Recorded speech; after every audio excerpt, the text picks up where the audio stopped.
Hello, beautiful family. So some downloads, some information that has been coming in strong all weekend, just about the nature of how we purge and this cycle of purging and what's like really going on when our subconscious, our bodies, our emotional bodies, right? Because we're releasing on several levels, right? The physical body is literally releasing density that is in the very structure of your organs, your DNA, your cells, right? Everything physically has been programmed with certain frequencies and vibrations, and some of these have been repeating generation after generation in your lines. Some of you are going to recognize that, right? In other ways, we're also purging emotionally. So the physical body, the organs are also releasing emotional frequencies that have been in our body for like our entire lives, right? And again, sometimes multi-generationally.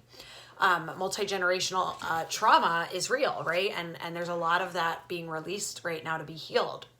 And then mentally, the subconscious mind has to purge all of the denser stories, the thoughts, the narratives, the beliefs that we've held, again, right, throughout our whole lives and sometimes through multiple generations. So as this is happening, because as our frequency rises, right, as more light comes in and we hold and we welcome more light into the body, it's essentially shining light, right? If you want a visual, you could imagine that you're shining a light into a dark room. So this high frequency light that is coming in is shining light into the densest, darkest, deepest parts of our physical body, our mental body, our emotional body, and our energetic body. So as that happens, our frequency rises, right? We become able to hold higher and higher levels of our frequency here in physicality, right? But guess what has to happen when that happens? Tongue twister there for you. What happens when this is occurring is that we then have to purge, right? This is the purge.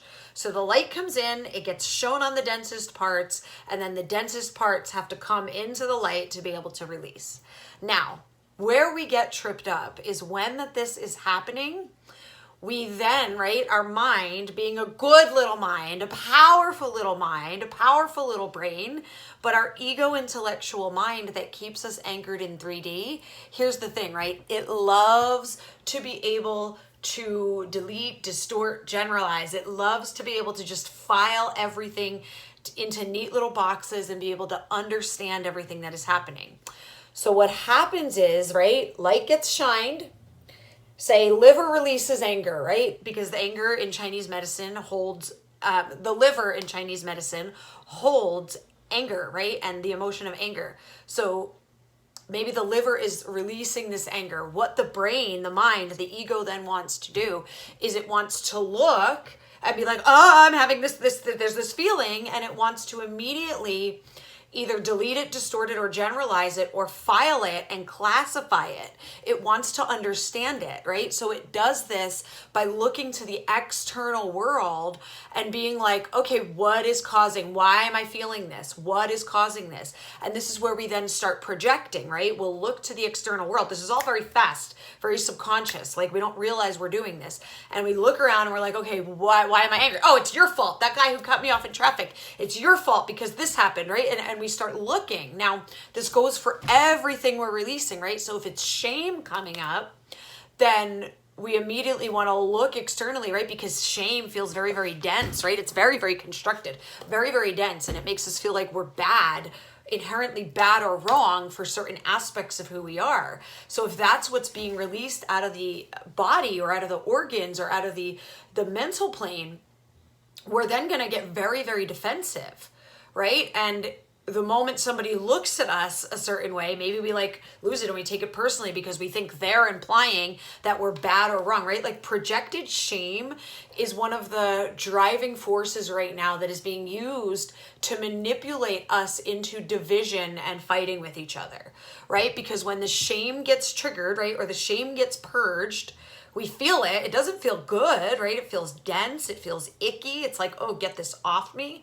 Because on another level, we know that we're light. We know that we're powerful. We know that shame is not who we truly are. But on a human level, part of us is still attached to that shame narrative, or is buying into it, or believes that there's something bad or wrong with us, right?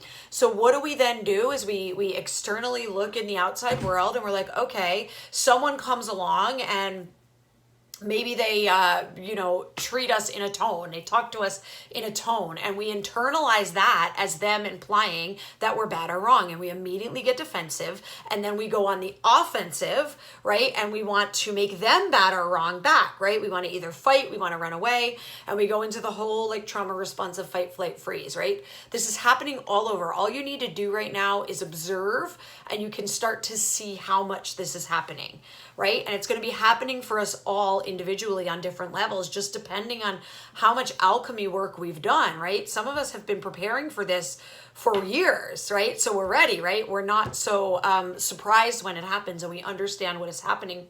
So we can pause, and we can do the sovereign pause, and we can practice transmuting it on the spot. For others of you, you might be newer on this. So maybe in the moment you do get triggered and you get pulled into the behavior, but then afterwards you go in and you do the alchemy and you do the clearing, right? Some of you are really just becoming aware of this, so you're really getting kind of buffeted around by this. You're getting knocked around by this because that's what happens when we first wake up to this, right? It's like we get knocked around, and then afterwards we're like, okay, I really didn't like the way that felt. I believe that there's more. And then maybe you remember something I said.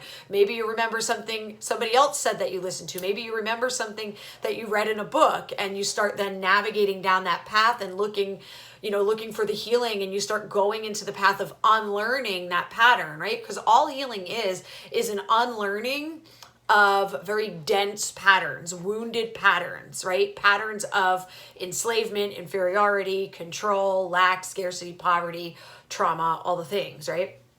As we start to unlearn those patterns, we start to be able to move into learning, knowing of who the fuck we truly are on a soul level, on a higher consciousness level, right? And the more we hold that in the body, the more the body is going to release the deeper and deeper and deeper layers of whatever it is that needs to be released.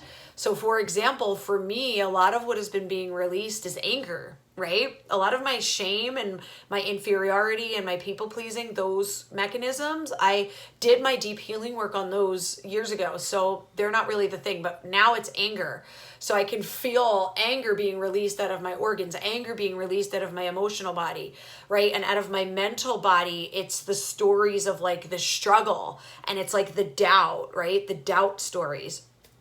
So as these things pop up, it's like I can sit, and if I'm not paying attention, I'll start looking for my external world for proof of why I'm thinking doubtful thoughts, why I'm feeling anger, right? Why I'm feeling these things. And it's like when we are aware of what is happening, we can pause in the moment and we can remind ourselves, wow, okay, this is just me purging. This is me releasing. This is my process of alchemy. So can I, first of all, pause, right? Can I observe what is happening without attaching to it? Can I be present with the feeling or the thought or the narrative or whatever it is, whether it's a physical sensation, an emotional sensation, tears, do I need to scream into a pillow? Can I allow myself to let the energy, the frequency of whatever this is move through me without pinning it to something outside of myself? Can I observe it without trying to understand it and make sense of it and organize it and file it away into a neat little box? This is how you start the process of moving out of the oscillation, right? Because when we attach to it, we oscillate. And that's what's causing like the crazy fluxes in our physical energy, our emotional energy, our mental focus, our energetic body, all of this. When we can observe and not attach, it stops the oscillation, right? Because we realize we're bigger than, we're more than whatever the experience is. But we have to be with the experience to even be able to start moving into that place of observation and non-attachment, right? Okay, this is a process, right? And for anything that is, yeah, this is wanting to come through. Okay. So for anything that still has a lot of emotional charge around it, if there's something that has a lot of wounding around it, like a shame or an inferiority or a particular trauma, anything that has like a high emotional charge that you notice yourself wanting to project outwards or get defensive on, right? Or run away from, those are the things you want to go and do the deeper healing, the alchemy, right? Book an alchemy session, come join the community, go watch the light activation from 1221 with the shame healing. There's plenty of resources available, right? You can come and book an emotional alchemy session. You can come and join me for Ascension alchemy. You can go do a healing session with another healer if there's something else you feel like you need to do, right? I do my own emotional alchemy work on myself, but then I also have physical healers that I work with, right? I have a massage therapist, a craniosacral therapist, people that send me Reiki, right? I have very different, and I have coaches that I work with my mindset on. So I'm supported on multiple levels. I'm not just relying on myself to do all of my own work. Why? Because my ego gets in the way and I can't see my blind spots, right? The idea that we can do all of our work on our own is silly, and it's still, I really perceive it as it's still plugging us into that like hyper independent trauma response, right? Many of us as empaths and starseeds who had a lot of trauma to overcome, we tend to move into that like hyper independence. Like, I don't need anybody, I'm going to do it on my own, because we don't want to trust. We don't want to open ourselves up to the support. Oh, however, the moment I started believing in myself enough to, first of all, invest in myself, second of all, open myself up to the support of others and in vulnerability, was the moment I really started like expanding more and more and more and more and more, right? Because it helped me cultivate a trusting physical environment for my soul to flow into, for my higher consciousness to flow into, right? As long as we're in that heightened, contracted, emotional trauma response, whether it's conscious or subconscious, we're keeping ourselves disconnected from our power and our magic, right? So that's why the healing and the purging and the alchemy pieces are so vital for this whole process and this whole ascension. So I would love to hear from you in the comments below. If this resonated, drop it, let me know. If you're not already subscribed, please do so. If you are interested in going deeper, come and join me in my Patreon community, where we are going to be kicking things off for the new year with some powerful just healings, quantum expansions, activations, and soul embodiment work. Wherever you are in the world, I love you. Go forth, be wild, be you, be in your magic, and have it all. Bye.